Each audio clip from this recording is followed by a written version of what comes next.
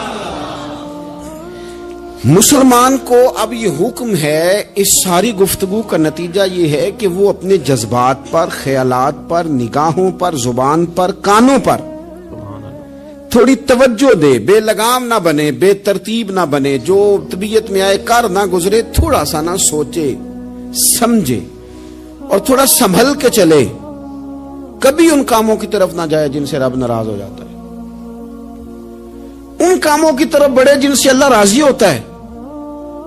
میرے نبی پاک صلی اللہ تعالی علیہ وآلہ وسلم نے ارشاد فرمایا، بعض احادیث میں لفظ یہ ہیں کہ اللہ اپنے بندوں کو دیکھ کے مسکراتا ہے جو اس کی شان کے لائق ہے۔ جس ترتیب سے ہم مسکراتے ہیں، جس ترتیب سے ہم روتے ہیں، جس ترتیب سے ہم کسی بات کا اظہار تشکر کرتے ہیں، خدا ان باتوں سے پاک ہے۔ اب بہت ساری حدیثوں میں آیا کہ وہ مسکراتا ہے، تو کیا مطلب ہے مسکرانے کا؟ تو علماء تفسیر نے لکھا ہے مسکرانے کا مطلب یہ ہے کہ وہ بڑا ہی راضی ہوتا ہے اپنے بندے سے، بڑا راضی ہوتا ہے، یہ مطلب ہے۔ ایک تو مسکرانے کا مطلب یہ کہ وہ بڑا راضی ہو گیا، وہ مسکرا دیا اپنے بندے پہ، اور ایک اس کا معنی خود نبی پاک صلی اللہ تعالی علیہ وسلم نے بیان فرمایا۔ مسند امام احمد بن حنبل میں حدیث ہے، حضور سید عالم علیہ السلام سے صحابہ نے پوچھا یا رسول اللہ شہید تو بڑے لوگ ہوتے ہیں، شہیدوں میں افضل کون ہے؟ تو اللہ کے حبیب علیہ السلام فرمانے لگے وہ والا بندہ جو ڈٹ گیا تھا کافروں کے مقابلے میں، وہ ہلا نہیں، پوری طرح ڈٹ کے جو لڑا وہ شہداء میں افضل ہے۔ حضور فرماتے ہیں وہ جنت کے بالا خانوں میں سیر کرے گا اور رب اسے دیکھ کے مسکرائے گا، رب اسے دیکھ کے مسکرائے گا، اللہ تعالیٰ مسکراتا ہے اسے دیکھ کے۔ اور اگلے جملے میں حضور نے وضاحت کر دی، فرمایا جب رب دنیا میں کسی پر مسکراتا ہے نا تو اس کا معنی یہ ہے کہ قیامت میں پھر اللہ اسے حساب کوئی نہیں لے گا۔ جس پر اللہ دنیا میں مسکرا دیا اس سے کوئی حساب، تو وہ کام ڈھونڈنے چاہیے نا جس سے اللہ مسکرائے۔ ویسے کبھی ہم ایسا کرتے ہیں کہ نہیں کہ کسی کو راضی کیا جائے؟ یہ کام ہم کرتے ہیں کہ ہماری کمپنی کا جو سربراہ ہے وہ ہم سے راضی رہے، جس ادارے میں ہم پڑھاتے ہیں اس ادارے کا بڑا ہم سے راضی رہے، یہ کرتے ہیں ہم، اس کے لیے کچھ نہ کچھ ہیلے بہانے ہم کرتے ہیں۔ برادری، قبیلہ، علاقہ، بستی، لوگ کسی طریقے سے ہمارے ساتھ مطمئن رہیں، کرتے ہیں نا یہ سارے کام۔ اس میں تھوڑی مشکل بھی ہمیں آتی ہے لیکن کرتے ہیں، کیا کریں؟ گھر میں بھی کئی دفعہ ایسا ماحول بنانا پڑتا ہے۔ چلیں ایک اور میٹھی مثال دیتے ہیں، زیادہ سمجھ میں آئے گی۔ چھوٹا بچہ خوش رہے، آپ اس کے لیے محنت نہیں کرتے؟ وہ چھوٹا ہے، اس کو خوش کرنا فرض ہے ابا پہ، لیکن وہ کہتا ہے کہ میں نے موٹر سائیکل لینا ہے۔ چھوٹا ہے، چلا ہی نہیں پائے گا، تو ابا پھر اسے راضی کرتا ہے، کہتا ہے بیٹے چھوٹا سائیکل لے لے، چل میں تجھے اڑانے والا جہاز لے دیتا ہوں۔ مقصود کیا ہے کہ اس کو ناراض نہیں کرنا، یہ روئے نہ، اس کا دل نہ ٹوٹے۔ ہو یارو سنو نا میں کیا کہہ رہا ہوں، اگر چھوٹے بچے کے لیے وہ چیزیں ڈھونڈتے ہو، میرے ابا جی نا اپنے نواسے کے لیے کھلونا لے کے آئے تو بچہ بڑا ہی کھیلا، تو ابا جی کہنے لگے لو پیسے پورے ہو گئے میرے۔ بچے کو پسند بڑا ہے نا، پیسے پورے کر چھڑے نے، دیکھو نا جی کتنا اس کو راضی ہوا ہے۔ تو انسان کیا کرتا ہے کہ کوشش کرتا ہے، چھوٹا بچہ بھی ناراض نہ ہو تو وہ چیزیں وہ ڈھونڈتا ہے کہ اس کو کیا پسند ہے، چاکلیٹ لے جاؤں، فلاں چیز لے جاؤں، آئس کریم لے جاؤں۔ تو ایک بچے کے لیے، گھر کے لیے، سربراہ کے لیے اتنی محنت کرتے ہو، تو وہ کام بھی ہمیں ڈھونڈ کے تلاش کرنے چاہیے نا، جس سے رب راضی ہوتا ہے، اللہ راضی ہوتا ہے۔ بتاؤں وہ کون کون سے کام ہیں؟ نبی کریم صلی اللہ تعالی علیہ وسلم نے ارشاد فرمایا 3 لوگ ہیں جنہیں دیکھ کے رب مسکراتا ہے۔ یا رسول اللہ صلی اللہ علیہ وسلم وہ کون کون سے؟ تو محبوب فرمانے لگے ایک وہ بندہ ساری مخلوق سوئی ہے، آدھی رات ہے، رات کا پچھلا پہر ہے، اس نے اٹھ کے وضو کر لیا، مصلی پہ کھڑا ہو گیا خدا کی یاد میں، فرمایا اسے دیکھ کے رب مسکراتا ہے جو اس کی شان کے لائق ہے۔ مسکراتا ہے اللہ۔ یہ تو سونے کا ٹائم تھا، یہ تو گہری نیند آنے کا وقت تھا، رات کا پچھلا پہر۔ رات پوے تے بے درداں نو نیند پیاری آوے، تے درد منداں نو یاد سجن دی ستیاں وی آن جگاوے۔ اور ساون کی کالی راتوں میں جب بوندا باندی ہوتی ہے، وہ راتوں کو اٹھ اٹھ روتے ہیں جب خلقت ساری سوتی ہے، اللہ مسکراتا ہے۔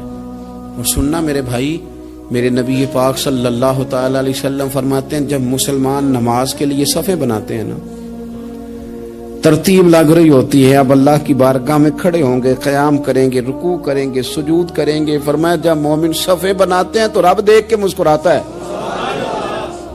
مسکراتا ہے۔ کمال ہو گئے عروج بندگی کا، جب بندے کو دیکھ کے رب مسکرائے۔ خدا بندے سے خود پوچھے بتا تیری رضا کیا ہے، مسکراتا ہے۔ اور میرے نبی پاک علیہ السلام فرماتے ہیں جب مجاہد جہاد کے لیے صفیں سیدھی کرتے ہیں، آج تو یہ رب کے نام پہ مرنے ہی آ گئے، یہ صفوں میں کھڑے ہوں گے، ترتیب سے لڑیں گے، ترتیب سے گلا کاٹیں گے کافروں کا یا شہادت لیں گے۔